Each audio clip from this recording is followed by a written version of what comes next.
Hello बच्चों, स्वागत है आप सबका हमारे इस नए लेक्चर में सीक्वेंस एंड प्रोग्रेशंस के। और बच्चों, आपको याद होगा कि हम एक स्टैंडर्ड बुक को सॉल्व कर रहे हैं जिसका नाम आपको नीचे डिस्क्रिप्शन बॉक्स पर मिल जाएगा।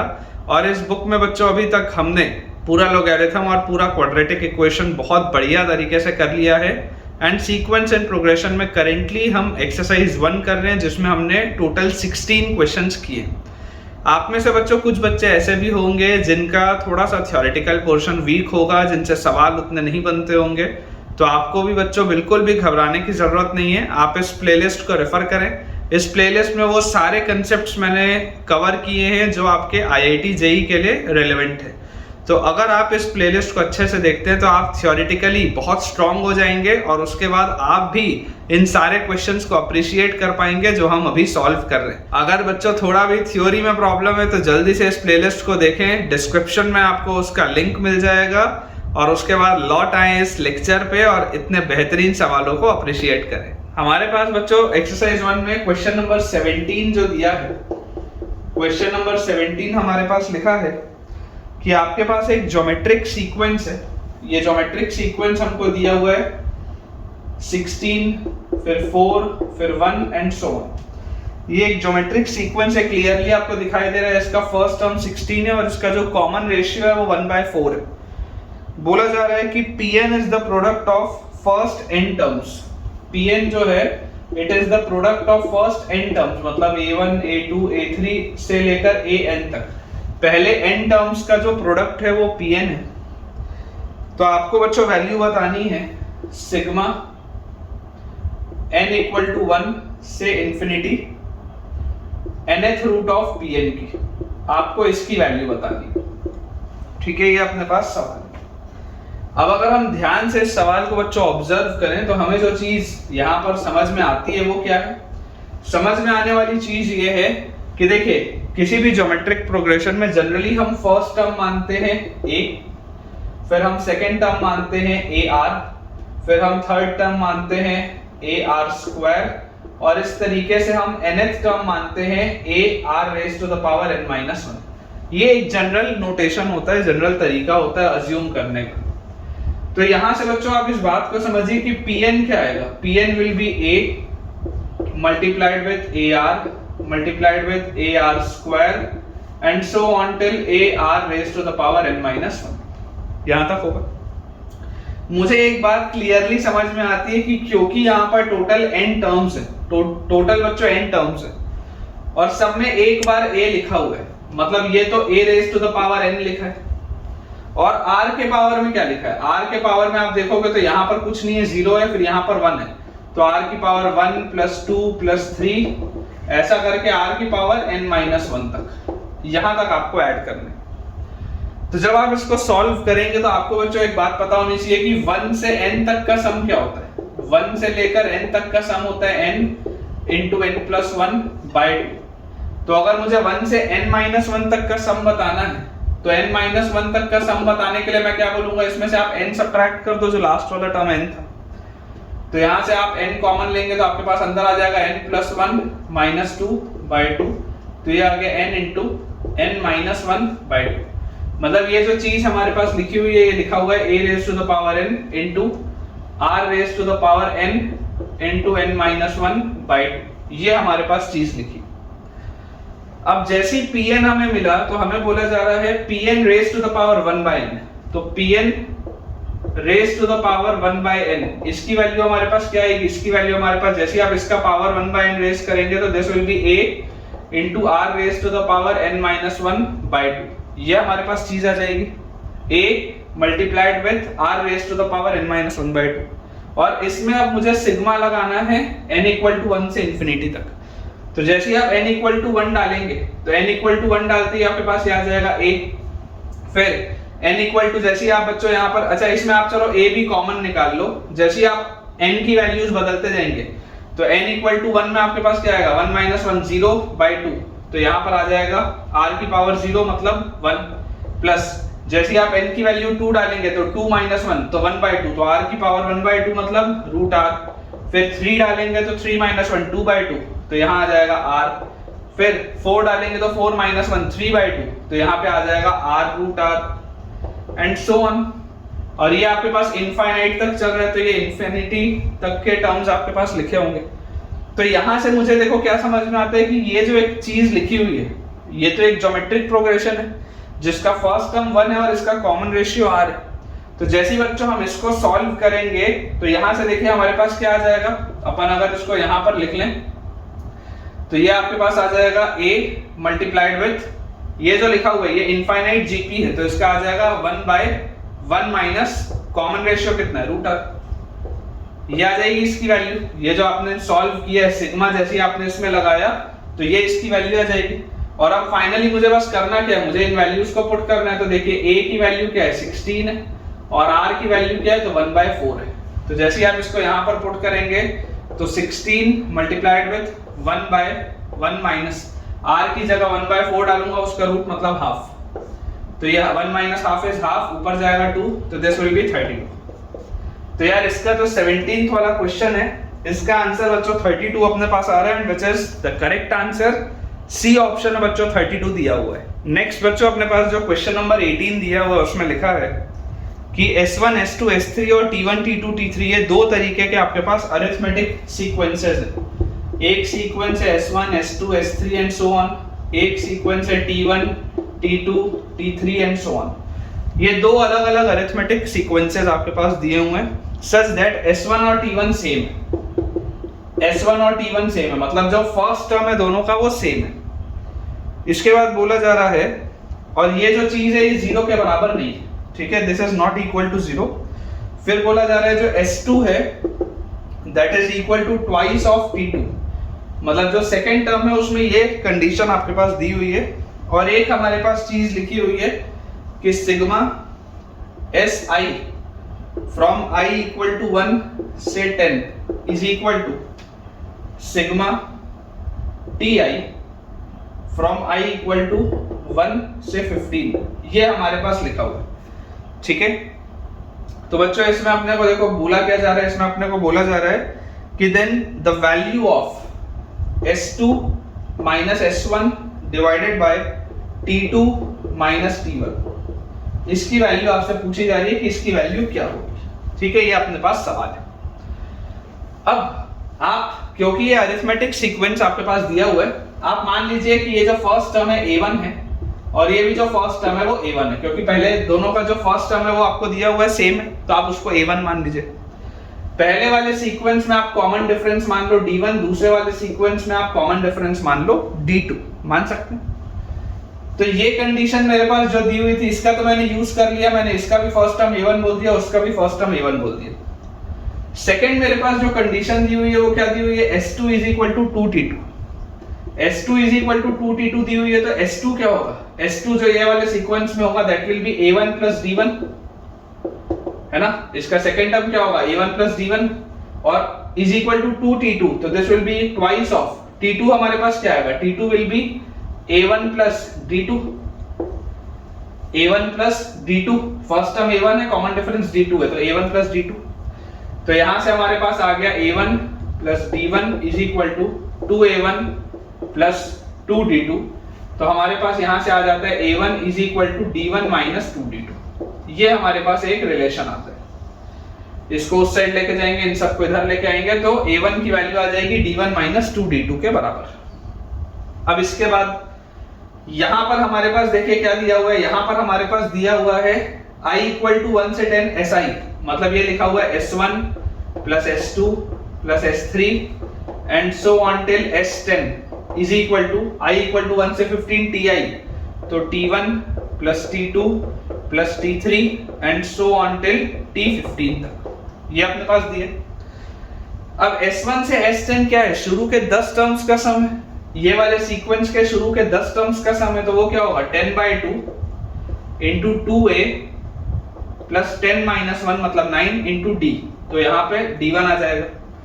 और ये शुरू के 15 टर्म्स का सम, तो 15/2 इंटू 2A, फर्स्ट टर्म तो सेम है, प्लस n माइनस 1 मतलब 15 माइनस 1, तो 14 इंटू इसका कॉमन डिफरेंस है D2। यहां से ये बाय 2 गया, 5 इंटू 2 10, 5 इंटू 3 15। इसको अगर मैं ओपन अप करूं तो मेरे पास आ जाएगा 4A1 plus 18D1 is equal to 6a1 plus 42d2, ये अपने पास चीज आती है।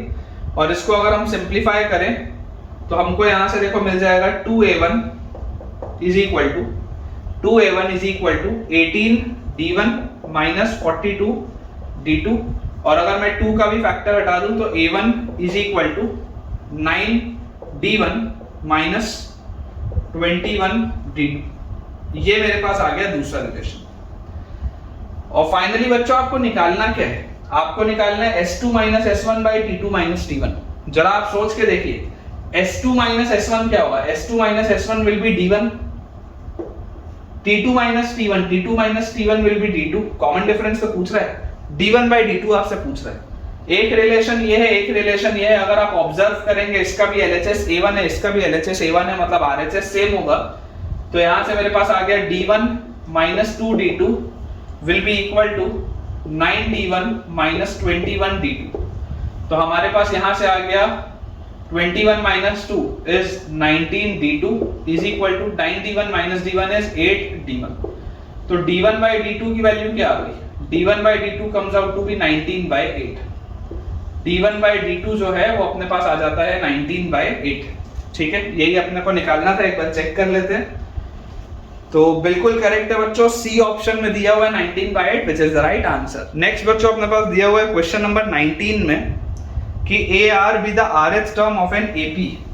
AR जो है this is the RH term of कोई अरिथमेटिक प्रोग्रेशन। ये आपके पास दिया है AR। और हमें दिया हुआ है A11 की वैल्यू हमको दी हुई है 45। तो पूछा जा रहा है then the common difference that would make the value of A2 into A6 into A11 least. ये पूरी चीज को लीस्ट करने के लिए कॉमन डिफरेंस क्या होगा, ये आपके पास सवाल है। ये पूरी चीज को लीस्ट करने के लिए कॉमन डिफरेंस क्या होगा, ये आपके पास सवाल है। अब देखिए हम बच्चों इसमें क्या मान सकते हैं? अगर आप ऑब्जर्व करें तो आपको जो चीज समझ में आनी चाहिए वो चीज क्या है? वो चीज ये है कि आप फर्स्ट टर्म ले लीजिए A और आप इसका कॉमन डिफरेंस ले लीजिए D। तो A2 आपके पास क्या आ जाएगा? A2 will be A plus D, A6 will be A plus 5D and A11 will be A plus 10D, जिसकी वैल्यू आपको 45 दी हुई है। ठीक है, तो यहां से A की वैल्यू क्या आ गई मेरे पास? A की वैल्यू आ गई 45 माइनस 10D। A की वैल्यू मेरे पास आ जाती है 45 माइनस 10D। ठीक है, अब यहां से जो मुझे चीज समझ में आती है, जैसे A की वैल्यू आई 45 माइनस 10D, यहां से जो चीज समझ में आती है कि देखिए A2 क्या है? A2 is A plus D, A plus D। ठीक है, multiplied with A6 is A plus 5D, A plus 5D multiplied with A11 कितना है? 45। ये पूरी चीज लीस्ट होनी चाहिए, दिस शुड बी लीस्ट। तो यहां पर मैं आपको बोल सकता हूं A क्या है? A इज 45 माइनस 10D, तो 45 माइनस 10D और प्लस D ये लिखा हुआ है। फिर आपके पास ये क्या लिखा हुआ है? A इज 45 माइनस 10D और प्लस 5D और मल्टीप्लाइड विथ 45। तो यार ये मेरे पास लिखा हुआ है 45 माइनस 9D, ये मेरे पास लिखा हुआ है 45 माइनस 5D और ये मेरे पास लिखा हुआ है 45 एज इट इज। तो यहां से मुझे समझ में आता है कि इस पूरे में से 9 का फैक्टर कॉमन है, तो 9 बाहर निकालो, तो 9 इंटू 5 इज 45, तो ये आ जाएगा 5 माइनस D। यहां पर अगर मैं देखूंगा तो इसमें से 5 का फैक्टर बाहर निकलेगा, तो 5 बाहर निकलेगा, तो this will be 9 minus D और 5 का फैक्टर यहां से बाहर निकला और एक 45 ऑलरेडी।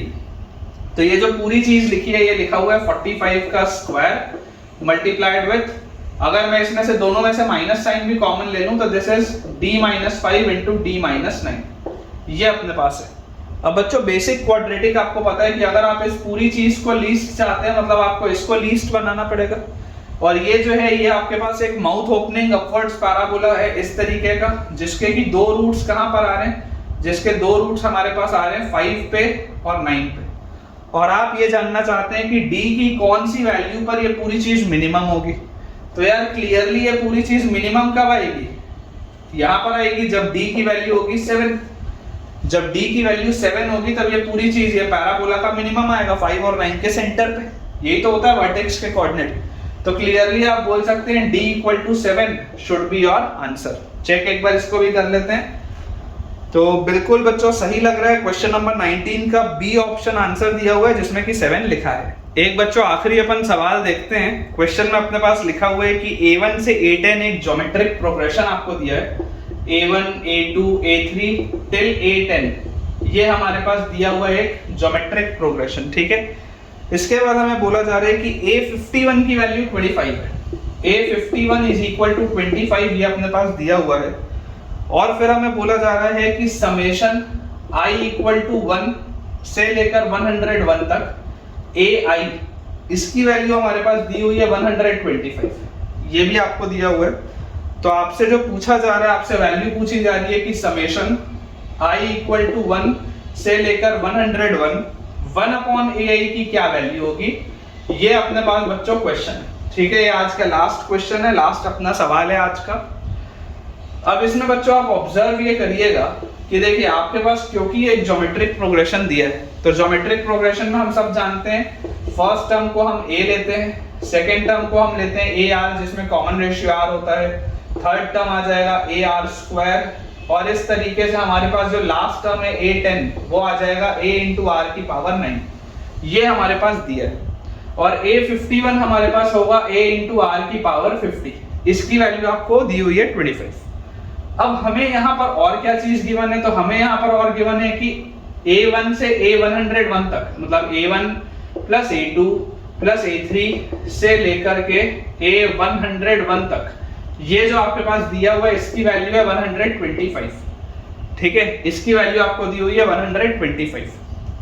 तो यहाँ पर आप देखिए ये लिखा क्या हुआ है, ये कितने टर्म्स है, टोटल 101 टर्म्स है, और ये सीक्वेंस जो जीपी है इसका सम क्या होता है, तो इसका सम होता है a into 1 minus common ratio raise to the power total number of terms upon 1 minus common ratio, यही होता है ना, a into 1 minus r raise to the power n upon 1 minus r, यही होता है। इसकी वैल्यू हमारे पास है 125, इसकी वैल्यू हमारे पास है 125। और हमसे पूछा क्या जा रहा है, हमसे पूछा जा रहा है इसकी वैल्यू, मतलब हमसे पूछा जा रहा है 1 by a plus 1 by AR plus 1 by AR square, यही तो पूछा जा रहा है ना, से लेकर के हमारे पास जा रहा है 1 by AR raise to the power 100 तक, इसकी क्या वैल्यू होगी, ये हमारे सवाल है। तो अब आप ध्यान से ऑब्जर्व करिए, सारे टर्म्स का रेसिप्रोकल लिखा हुआ है। इसका जो फर्स्ट टर्म है, इसका फर्स्ट टर्म है 1 बाय a, और इसका जो कॉमन रेशियो है, इसका कॉमन रेशियो है 1 बाय r, क्योंकि 1 बाय r इसमें मल्टीप्लाई होता जा रहा है, 1 बाय a में 1 बाय r मल्टीप्लाई होता जा रहा है। तो अगेन जो फॉर्मूला होगा वो क्या होगा, फॉर्मूला सेम होगा, फर्स्ट टर्म, ये देखो first term into 1 minus common ratio, तो कॉमन रेशियो अब है 1 by r raise to the power total number of terms. तो टोटल नंबर ऑफ टर्म्स अभी भी कितने, अभी भी बच्चों देखो टोटल नंबर ऑफ टर्म्स पहले भी 101 थे, अभी भी total number of terms 101 upon 1 minus common ratio, तो 1 माइनस 1 बाय r। इसकी अगर मुझसे वैल्यू पूछी जा रही है, तो इसको अगर बच्चों मैं थोड़ा सा सिंप्लीफाई करूं, तो मेरे पास ये a नीचे आ जाएगा, यहां पर आएगा r raise to the power 101 minus 1 upon r raise to the power 101, ठीक है, यहाँ पे 1 बाय a आ ही चुका है पहले, और अंदर हमारे पास क्या है r माइनस 1 बाय r, ये अपने पास चीज लिखी है, दिस इज द थिंग। तो यहां से अपने पास अब आ जाता है 1 by a multiplied with r raise to the power 101 minus 1 upon r raise to the power 100, r raise to the power 100 into r minus 1, ये अपने पास चीज लिखी है। अब देखो ये क्या लिखा हुआ है, a into 1 minus r raise to the power 101 upon 1 minus r, या इसमें से भी आप इस a को यहां ले जाओ, 125 बाय a की वैल्यू क्या है, 1 minus r raise to the power 101 by 1 minus r, तो देखो ये r raise to the power 101 minus 1 upon r minus 1, यही तो लिखा हुआ है। अगर मैं दोनों में से माइनस साइन कॉमन ले लूंगा तो r raise to the power 101 minus 1 upon r minus 1, यही तो लिखा है। तो इसकी वैल्यू है 125 बाय a, मतलब ये लिखा हुआ है 1 बाय a इंटू 125 बाय ये r की पावर 100 पहले से है और एक a और आ गया, तो this becomes 125 upon a square into r raise to the power 100, ये लिखा है। या इसको मैं क्या लिख सकता हूँ 125 divided by AR raise to the power 50 का स्क्वायर, ऐसा भी आप इसको बोल सकते हो। और AR raise to the power 50 क्या है 25, तो ये आपके पास लिखा हुआ है 125 अपॉन 25 का स्क्वायर मतलब 25 इंटू 25, तो 25 5 से 125 और 5 और 25 कटेगा तो एक 5 नीचे बचेगा। इसका मतलब इसका आंसर अपने पास कितना आ जा रहा है, इसका आंसर अपने पास आ जा रहा है 1/5। चेक कर लेते हैं एक बार। तो अगेन बेटा बिल्कुल सही है, बी ऑप्शन में 1/5 दिया हुआ है, which is the right answer. तो ठीक है बच्चों, विद दिस हम अपने आज के लेक्चर के एंड पे पहुंच चुके हैं और मुझे पूरी उम्मीद है कि आपको ये जो सारे सवाल आज हमने किए वो बहुत बढ़िया तरीके से समझ में आए होंगे और पसंद भी आए होंगे। तो अगर आपके आज कंसेप्ट्स क्लियर हुए हैं और अगर आपको ये सवाल अच्छे लगे हैं तो जल्दी से इस वीडियो को लाइक करें, चैनल को सब्सक्राइब करें और जितने भी जेईई एस्पिरेंट्स को आप जानते हैं, चाहे वो क्लास 11th में हो या 12th में हो या रिपीट कर रहे हो, उन सब से आप इस वीडियो को और इस चैनल को रेफर करें ताकि आप सबकी पढ़ाई बहुत बढ़िया तरीके से हो पाए। Thank you.